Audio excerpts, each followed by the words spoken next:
Bonjour à toutes et à tous, bienvenue dans l'école du futur, je suis ravie de vous retrouver. Au sommaire de cette émission, on ouvre avec notre focus parce que bien utiliser les écrans, ça s'apprend en famille et au jour le jour. Le Clémy vous propose un nouvel épisode de sa série La famille tout écran. Et puis quand elle est sur ce plateau, elle a toujours une idée derrière la tech, c'est Tanit Belaïch, bonjour. Bonjour Lisa. De quoi est-ce que vous nous parlez aujourd'hui? Je vais vous parler du deuil à l'ère de l'intelligence artificielle. Quant à notre sujet du jour, depuis un peu plus d'une décennie, les enceintes éducatives ont fait leur entrée dans les chambres d'enfants. Elles racontent des histoires, apprennent les langues, répondent aux questions des plus curieux. Mais entre la boîte à histoires des plus petits et le smartphone des ados, il restait un espace à inventer. C'est en tout cas la conviction de notre invité. Et c'est Grégoire Véron. Bonjour. Bonjour Lisa. Vous êtes cofondateur de Compagnon, une enceinte éducative que l'on va découvrir dans un instant. Mais d'abord, place au focus. Focus aujourd'hui sur une utilisation saine et maîtrisée du numérique dans les foyers. C'est avec notre partenaire Le Clémy et sa série La famille tout écran. On se retrouve tout de suite après votre nouvel épisode. Dans l'école du futur, on s'adresse aux parents des enfants de 8 à 12 ans, cet âge charnière où l'on commence à gagner en autonomie, à se poser 1000 questions et à vouloir comprendre le monde par soi-même. Alors si justement la technologie pouvait les accompagner intelligemment dans cette phase, c'est tout l'enjeu de Compagnon, une enceinte éducative pensée pour les aider aussi bien dans la préparation des devoirs que dans leur moment de détente. C'est tout de suite dans la première partie du talk. Et pour m'accompagner en plateau aujourd'hui, Grégoire Véron, cofondateur de Compagnon. Et vous n'êtes pas venu seul, justement, aujourd'hui, Grégoire. Vous êtes venu avec Compagnon, que vous allez nous présenter et vous allez peut-être nous montrer comment ça fonctionne, cette petite enceinte. Avec grand plaisir. Compagnon, en 2 mots, c'est un assistant vocal pour les enfants de 8 à 12 ans, qui est finalement un petit peu comme Alexa, mais 100% sécurisé. Très simplement. L'idée derrière, c'est pour les enfants d'explorer le monde en toute autonomie. Et finalement de développer ses passions. Moi, je suis un passionné d'échecs, de tennis, et j'ai à cœur de transmettre ça aux enfants. Et donc finalement, Compagnon, c'est ça, c'est l'alternative audio aux écrans pour les 8-12 ans. Bon, on fait un petit test peut-être pour voir qui est Compagnon. Alors, Compagnon, j'aimerais que tu dises bonjour à Tanit, à Lisa. On est sur le plateau de School TV, et puis tu expliques en quelques mots à quoi tu sers pour les enfants finalement. Bon, je lui dis en quelques mots. Bonjour Tanit et Lisa. Bienvenue sur le plateau de School TV. Je suis Compagnon, un assistant vocal fait pour les enfants. Et ma mission est de vous accompagner pour découvrir le monde, apprendre la vie, la culture, l'autonomie. Et même t'aider avec tes devoirs. Alors, prêt pour l'expédition? On pourrait creuser ces 3 pistes. Les grandes périodes de l'histoire, les personnages célèbres et les légendes épiques. Qu'est-ce qui te tente le plus? Bon, alors ce qui nous tente, nous, c'est du coup de rentrer un petit peu plus dans le détail de ce que propose votre enceinte. Alors, avant toute chose, j'aimerais quand même qu'on revienne sur la genèse de Compagnon. C'est-à-dire que le marché des enceintes éducatives, des boîtes à histoire et autres alternatives aux écrans, c'est un marché qui a déjà beaucoup d'offres finalement aujourd'hui. Alors, pourquoi vous avez voulu vous lancer? Qu'est-ce qu'il manquait selon vous sur ce marché? Et que vous nous offrez avec Compagnon finalement? Oui, alors... Tout à fait, grand programme. Peut-être pour revenir à la genèse, comment c'est arrivé cette histoire. Moi, j'étais en fait j'ai cofondé une start-up qui s'appelle Gymlib il y a maintenant plus de 10 ans. Et ensuite, cette start-up a été rachetée. J'ai eu des missions, on va dire, sur la partie IA. Et donc, j'ai eu la question de mon aîné, 12 ans, qui m'a dit « Mais papa, c'est quoi des projets IA ?» Voilà. Et je me suis rendu compte qu'il me manquait un moyen très concret de lui montrer qu'est-ce que c'était que l'IA. Et donc, je me suis connecté à Internet, j'ai récupéré sur Internet une enceinte connectée et je l'ai finalement programmée. Je lui ai mis une sorte de chat GPT à l'intérieur pour qu'on puisse lui poser des questions. Et derrière, ça mettait 10 secondes à l'époque, c'était très long, il fallait être patient. Mais, comme le début d'Internet. Ah oui, c'est clair, comme le modem 56K. Mais les enfants ont adoré. Et de fil en aiguille, ils en ont parlé à leurs copains. Et puis les parents m'ont dit, tiens, mais ça serait possible d'avoir la même. Et en fait, c'est comme ça qu'est né le projet Compagnon. Bon, alors du coup, ce qui vous différencie finalement, c'est le fait que vous intégrez de l'IA dans votre produit. Mais alors, à quel niveau, comment ça s'implémente? Quelles sont les limites? Oui, alors en fait, il y a 3 modes, on va dire. Le premier, c'est l'exploration du monde. Donc voilà, les questions un peu comme le quid de notre enfance, pour ceux qui se souviennent, qui sont très vieux comme moi. Tout ce qui est question de pays, continent, géographie, mais aussi les animaux, la nature, les personnages célèbres, les inventions, l'histoire de France. Donc ça, c'est le mode exploration du monde. Le second, c'est autour de l'accompagnement scolaire. Donc, tiens, je vais préparer un exposé sur la forêt équatoriale. Eh ben, je peux maintenant le faire, ou plutôt le donner à mon fils ou ma fille, qui peut le faire en autonomie sans ordinateur. Je peux aussi réviser mes tables de multiplication, voilà, apprendre une poésie. Et enfin, le dernier mode, c'est plus autour de la détente. Donc, créer une histoire hyper customisée, un peu comme finalement les boîtes à histoire des plus petits, mais beaucoup, voilà, bien plus avancée dans le sens où vous pouvez rajouter un dinosaure qui passe sur le plateau en plein milieu, qui fait un petit coucou, et puis voilà, qui fait un câlin à un T-Rex, par exemple. Voilà. Donc voilà, c'est les trois grands univers, exploration du monde, accompagnement scolaire et détente. Et donc tout ça dans une IA, ou plein d'IA en réalité que nous on a sécurisé, on a toute notre couche au-dessus. Alors du coup, c'était ma question justement. Oui. Est-ce que vous avez développé votre IA ou vous travaillez plutôt avec des partenaires? Oui, tout à fait. Alors du coup, en fait, aujourd'hui, on s'est basé sur des IA déjà existantes du marché, qui sont les plus connues.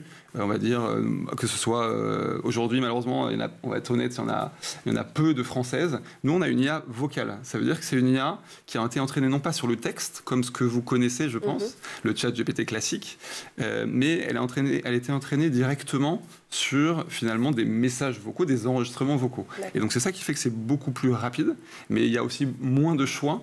Et donc nous, aujourd'hui, on a sélectionné une des deux principales. Il y a Gemini Live et GPT Real Time, pour être précis et utiliser les noms barbares. Donc on utilise dans le cœur ces deux IA. Ensuite, on a une IA française, Mistral, qui est là pour des raisons de sécurité, pour faire ce qu'on va appeler chez nous la double modération. Et encore une IA après pour aller faire ce qu'on appelle aussi le fact-checking, pour être sûr, parce que vous connaissez un peu parfois les risques sur les IA, on va être hyper sûr de maîtriser toute la sécurité. Bon, et justement, pour ces questions de sécurité autour des données personnelles, quels sont les engagements de compagnons? Donc, vous nous avez parlé du coup de Mistral, qui visiblement vient apporter une sécurité complémentaire. Exact. À quel niveau? Où vont les données des enfants? Alors, les données des enfants sont uniquement sur des serveurs français. On est, voilà, donc c'est OVH pour ne pas le citer. Donc, on est 100% compatible, bien sûr, RGPD. Et ensuite, nous, ce que j'aime bien dire aussi, c'est qu'on a un produit qui est payant et qui est au début gratuit jusqu'à une certaine utilisation, mais on peut aller plus loin et avoir plus de fonctionnalités en payant, avec abonnement ou de manière ponctuelle, avec cette idée aussi de dire, on va un peu à l'encontre du gratuit où c'est vous le produit. Vous savez, les Amazon Alexa, etc. Bon, on sait aussi ce que ça donne. Ils ne sont pas forcément là pour vous... Ils sont, on va dire, clairement là pour vendre des chaussures ou whatever. Et du coup, c'est aussi ça l'idée derrière, c'est d'avoir c'est pas vous le produit. Donc on a un produit, un véritable produit qui est conçu dès le début pour les enfants. Alors par ailleurs, l'enceinte est contrôlable par les parents via une application dédiée, si je ne me trompe pas. À quel niveau les parents peuvent contrôler Oui, tout à fait. Donc il y a une appli mobile qui permet, en somme, 3 choses. Un, au début, d'appairer votre appareil avec, bien sûr, votre compte, finalement, votre compte de parent. Et puis ça vous permet aussi de changer, donc c'est là où vous allez mettre par exemple le Wi-Fi de votre domicile. Et si vous partez en vacances, vous devez emporter le compagnon avec, vous pouvez changer en un clic. 2, vous allez avoir finalement la gestion des limites d'usage de votre enfant. Nous, on se positionne comme une alternative aux écrans. Donc si c'est pour l'utiliser 8 heures par jour, c'est pas non plus beaucoup mieux. Donc l'objectif, c'est d'avoir un usage raisonné, 1-2 heures par jour max, c'est déjà largement suffisant. C'est plutôt un maximum. Et donc on permet de maîtriser ça côté parents. Et puis le 3e élément, c'est tout simplement la liste des conversations de votre enfant. Vous avez en fait une transcription écrite et vous pouvez voir à tout instant ce qui se passe, quelles sont les discussions. Ça peut vous donner des idées pour le déjeuner familial, par exemple. Et puis, vous recevez aussi, vous, en tant que parent, chaque semaine, un petit résumé des grandes thématiques abordées par votre enfant, ce qu'il a découvert dans la journée. Il a découvert Marie Curie, que même Marie Curie avait une fille avec elle aussi le prix Nobel, etc. Enfin voilà, vous allez découvrir plein de choses, c'est certain. Alors on peut imaginer une utilisation avec plusieurs enfants, ça veut dire que là les parents ont chacun le profil de l'enfant avec son historique Oui, exactement, le compte parent ou les comptes parents, effectivement, vous pouvez avoir autant d'enfants que vous voulez. Bon. Ça fera peut-être du bien à la démographie, d'ailleurs peut-être ça motivera à avoir d'autres enfants. La démographie nationale. Alors justement, en parlant de famille, c'est un produit, on le comprend, qui est pensé aussi pour favoriser l'autonomie des enfants. Mais est-ce qu'il peut aussi être utilisé dans un contexte familial? J'entends par là un moment de partage ensemble autour de cette enceinte. Oui, alors c'est très juste. Nous, alors déjà, il y a le premier élément, c'est souvent, effectivement, ça va être l'enfant un peu en autonomie, en temps calme. Mais ce qui est sympa avec ces produits audio, c'est que moi, souvent les mamans, ou les papas, mais c'est un peu plus souvent les mamans, pour être honnête, qui me disent, moi je suis dans le coin, je me balade, et en fait j'entends ce qui se passe. Donc déjà, c'est très rassurant. Bon, et ensuite, nous, les sujets qu'on aime bien développer, là on est en train de travailler sur un mode un peu comme un Trivial Pursuit, où on peut vraiment poser des questions, et au lieu de se faire un peu avoir, où les enfants, soit on fait des questions enfants, et du coup c'est trop facile pour les parents, soit réciproquement, et bien en fait, Compagnon va s'adapter à chaque personne. Il va savoir, tiens, la petite fille qui a 5 ans, moi j'en ai une qui veut toujours des histoires de licornes d'ailleurs, elle va avoir des questions plus sur les licornes par exemple, et puis enfin ensuite jusqu'aux enfants par exemple 12, 13, 14, et puis les parents vont avoir des questions adaptées aussi, et donc tout le monde peut jouer un peu au même niveau sur le Trivial Pursuit, donc il y a plein d'exemples un peu assez familial effectivement. Bon, alors initialement votre cible c'était les 8-12 ans si je ne me trompe pas, mais là vous nous parlez de 13-14 ans, ça veut dire que l'enceinte elle fonctionne aussi pour des enfants plus âgés ou peut-être plus jeunes? Oui, c'est très juste. En fait, effectivement, le cœur de cible, c'est ça. C'est 8-12, 8-13, très clairement. Ensuite, moi, ce matin, j'ai un ami qui m'a dit j'en ai acheté un pour mon enfant de 3 ans. Alors honnêtement, je soupçonne que c'est un peu plus pour lui que pour son enfant de 3 ans, c'est un peu tôt. Mais... Vous le culpabilisez là s'il écoute l'émission aujourd'hui. Oui, c'est possible. Mais non, 5 ans c'est trop tôt, 6 ans c'est un peu limite, à partir de 7 ans c'est très bien. En fait, il faut pouvoir poser des questions et un peu au-delà de raconte-moi une histoire de licorne, donc, parce que sinon ça perd un peu l'intérêt. Après ça fonctionne très bien, mais c'est plus limité. Et ensuite, l'idée c'est que ça va s'adapter toujours à l'âge de l'enfant. C'est à ça que sert l'appli mobile. Et donc, en soi, jusqu'à 13, 14, 15, 16 ans, on pourrait continuer. Après, c'est vrai, on va être honnête, ces ados et bientôt jeunes adultes vont avoir des smartphones. Ça sera, entre guillemets, un peu plus difficile de se positionner par rapport à ça. Effectivement. Bon, on va continuer à parler de Compagnon dans cette émission, bien évidemment, mais il est déjà temps de prendre une petite pause. Et pour ce faire, je vous propose d'aller faire un petit tour du côté de la planète tech. C'est un condensé de ce qu'on trouve de mieux sur Internet et c'est l'œil de Dylan Kohler.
Et nous voilà de retour sur le plateau de l'École du Futur, toujours en compagnie de mon invité Grégoire Véron, venu nous présenter Compagnon, une nouvelle enceinte éducative made in France. On va continuer à en parler bien évidemment, mais d'abord, place à la chronique d'Etanit Belaïch qui a une idée derrière la tech.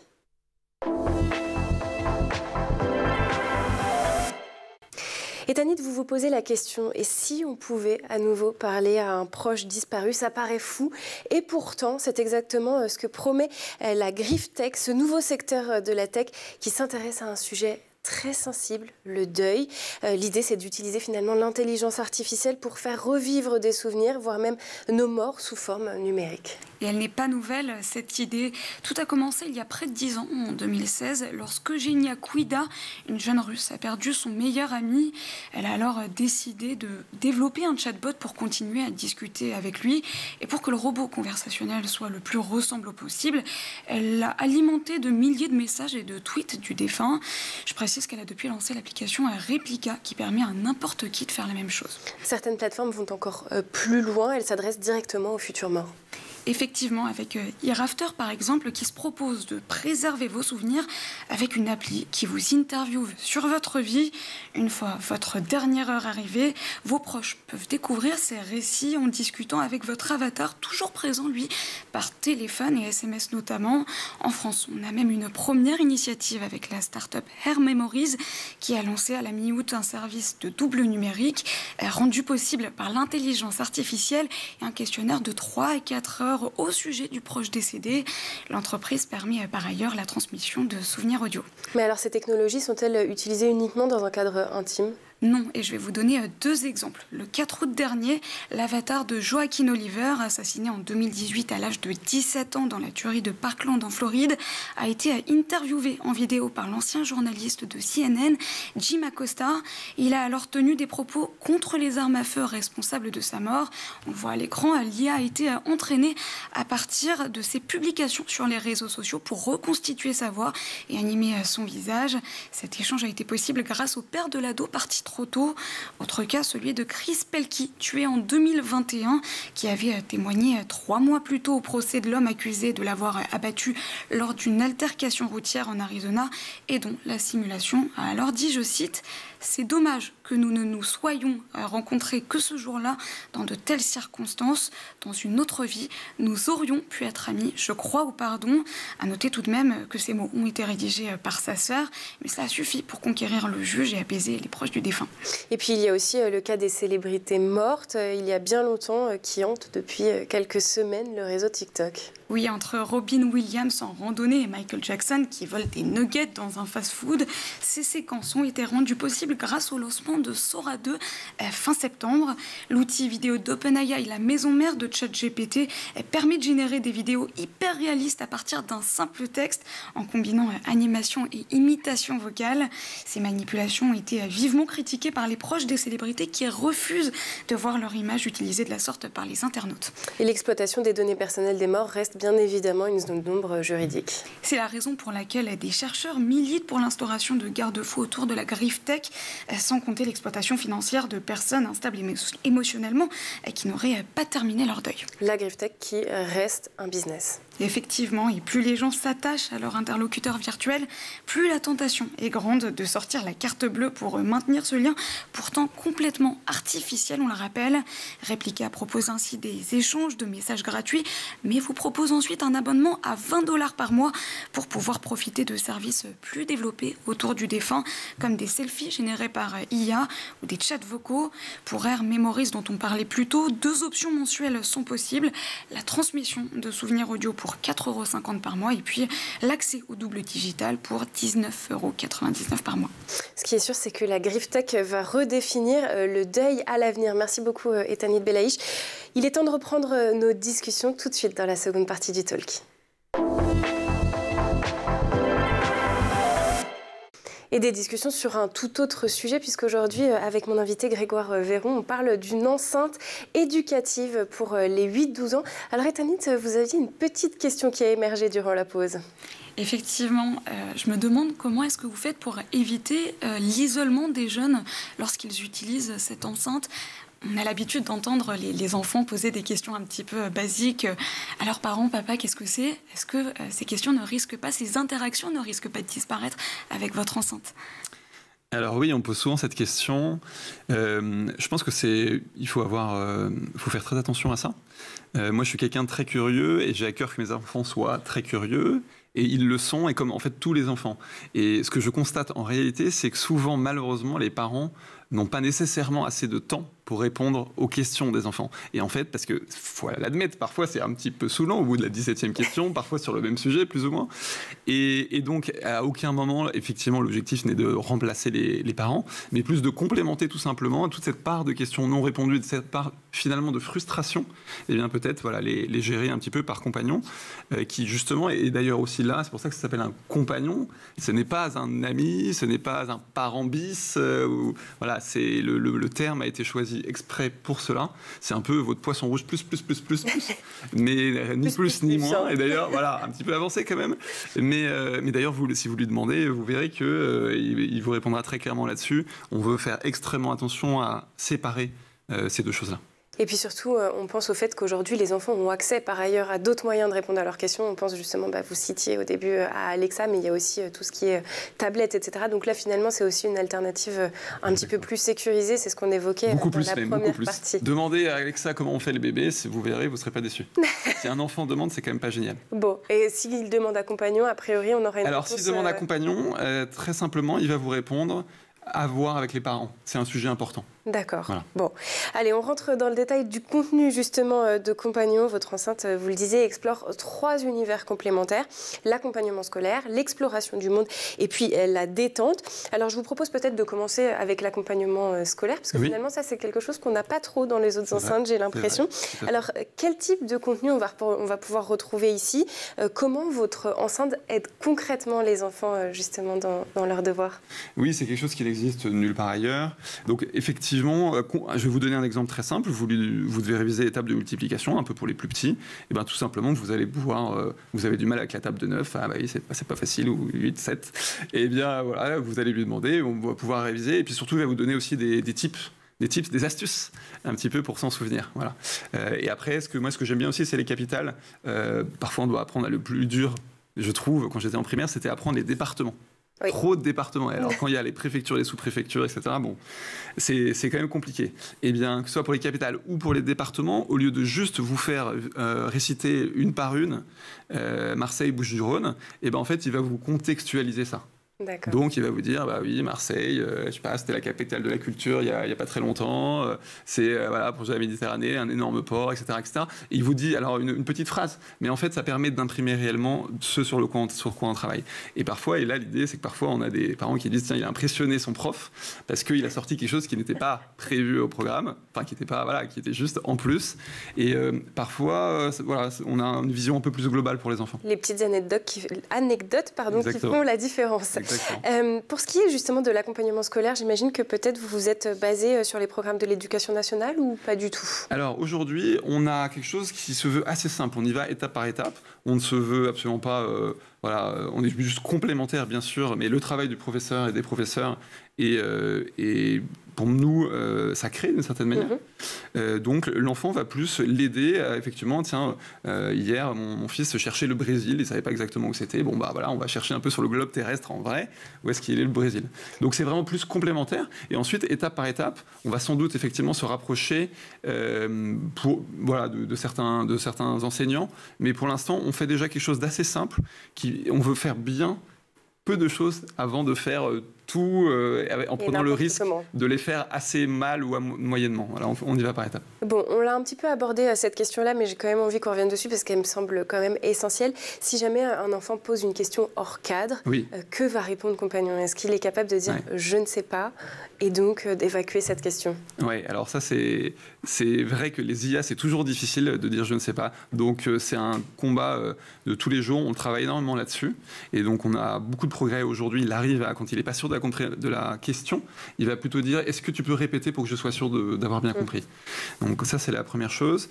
Et c'est vrai que pour toutes les questions hors du cadre, typiquement, donc, je disais potentiellement un caractère d'ordre sexuel ou peut-être politique aussi, ou religieux, qui sont des sujets un peu délicats, là, de la même manière, il va renvoyer vers les parents. Ce n'est pas à nous, ce n'est pas à Compagnon, ce n'est pas à nous de décider qu'est-ce qui va être dit, les sujets, etc. C'est les parents, c'est la responsabilité des parents. Et on veut vraiment laisser cette responsabilité aux parents. Nous, on complémente pour les sujets plus d'exploration du monde, simplement, et de détente et de scolaire assez simple, on va dire. Et justement, pour l'exploration du monde, qu'est-ce qu'on va trouver dans cette catégorie de contenu ? Tout. Moi, ce que j'aime bien, et ce que j'ai découvert par mes clients, c'est peut-être les langues, tout ce qui va à la culture, un pays, un continent et les langues qui vont avec. J'ai un ami qui utilise pour montrer à ses filles comment discuter en breton. Parce qu'il avait appris ça au bac et il était frustré de ne pas pouvoir montrer ça. Et donc, il discute en breton avec son enceinte. J'ai un autre client qui m'a dit que son fils, qui venait de commencer le latin, et ben en fait, il s'est mis presque naturellement à parler à Compagnon en latin. Il a découvert que c'était presque plus vraiment une langue morte. On pouvait rendre vivant de nouveau le latin d'une certaine manière avec ça.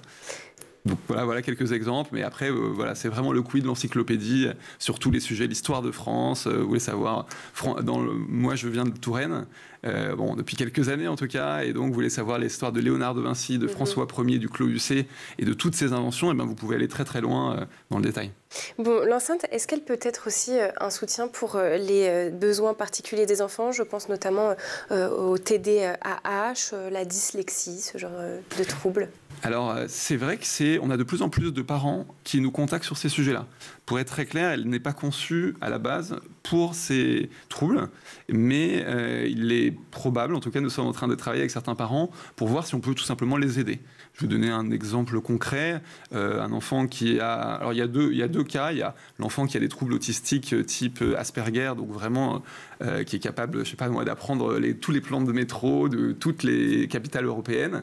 Et en fait, on a besoin de lui donner des infos en permanence, sinon il n'en peut plus. Enfin voilà, il a besoin d'être nourri. Et bien, Compagnon va pouvoir répondre à ça, puisque finalement, c'est presque illimité, entre guillemets, ses connaissances. Et sinon, que ce soit sur des troubles orthophoniques ou des TDAH, ce qu'on regarde un petit peu, c'est très simplement des exercices à faire à la maison. Est-ce que Compagnon peut aider là-dessus ? Et a priori, la réponse serait plutôt oui, mais ça, c'est à voir petit à petit, encore une fois, avec les professionnels. Mais c'est l'avantage d'une IA vocale, en fait, parce qu'elle entend. C'est pas juste du texte qui est transcrit, elle entend exactement, et donc elle peut corriger la prononciation, la manière de le dire, le bégaiement, etc. Elle peut, en tout cas, aider dans ces chemins-là pour les exercices recommandés par des professionnels. Bon, Compagnon vient tout juste de sortir, donc j'imagine qu'il y a encore plein de belles choses qui l'attendent. Hier officiellement. Ça sera l'occasion de revenir sur ce plateau pour en parler. Juste, on est obligé de terminer malheureusement cette émission, même si on aurait encore eu plein de questions à vous poser. Juste le prix de Compagnon. Alors 89,90 € l'enceinte elle-même. Et ensuite, vous avez un forfait gratuit pour jouer avec, tester un petit peu. Et si vous voulez aller un peu plus loin, à partir de 4,90 € par mois sans engagement, vous avez davantage d'heures d'exploration du monde. On appelle ça un peu les sessions découvertes. Bon, merci beaucoup Grégoire Véron. Je le rappelle, vous êtes cofondateur de Compagnon. Merci d'avoir été avec nous sur ce plateau. Merci aussi à Etanit Belaïch pour sa chronique. Merci aux équipes en régie, à Édouard Degnaud d'avoir produit cette émission. Mais surtout, merci à vous d'être toujours fidèles à l'école du futur. On se retrouve dès demain à 12h30 sur School TV. D'ici là, portez-vous bien.